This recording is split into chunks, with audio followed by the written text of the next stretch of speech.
കണ്ടിട്ടല്ലേ കൈകാര്യം ചെയ്തു. നമ്മൾ പ്രതീക്ഷിച്ചിരുന്നാണ്, അത്രത്തോളം ഉണ്ടാവും പ്രതീക്ഷിച്ചില്ല. അതുകൊട്ടെ അതുകൊണ്ട് നമുക്ക് അവസാനിക്കില്ല.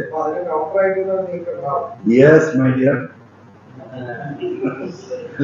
നമുക്ക് ഒഴിവാക്കി പോകാൻ പറ്റുക. ഒരു നെക്സസിന്റെയും കൂടെ ഉണ്ടാവില്ല.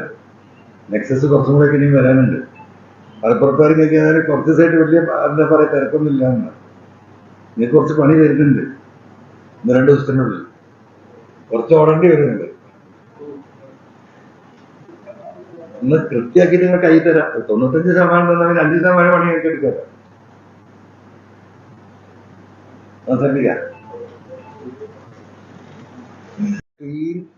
എന്താ പറയാ റെക്കോർഡാണ് നമ്മൾ കൊടുക്കുന്നത്.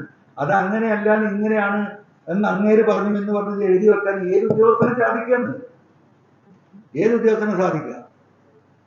ഇപ്പൊ വീട് വാങ്ങിയത് എന്താ, കൊട്ടാരം വാങ്ങിയെടുത്ത് ലോൺ എടുത്തു എന്ന് പറഞ്ഞു. ലോൺ എത്ര കിട്ടുക? 20 കോടി രൂപയുടെ പ്രോപ്പർട്ടിയാ. 1 കോടി റുപ്യ നിങ്ങൾക്ക് ഒരു കെട്ടിടത്തിൽ നിങ്ങൾക്ക് എത്രയാണ് ലോൺ കിട്ടുക? 60%, 70% അല്ലേ? അത്രയല്ലേ കിട്ടുള്ളൂ. അപ്പൊ 20 കോടി റുപ്യന്റെ പ്രോപ്പർട്ടിക്ക് 70% ലോണ് കിട്ടിയാൽ എത്രയാ? 7, 7, 14 കോടി രൂപ. ബാക്കി 6 കോടി റുപ്യ എവിടുന്ന? അതെവിടുന്ന വന്നത്? മാത്രല്ല ഈ ലോൺ, ഈ കോടിക്കണക്കിന് രൂപ ലോൺ എടുക്കുന്നു, അത് അടക്കണ്ടേ? അതിന്റെ വരുമാനം എവിടുന്ന?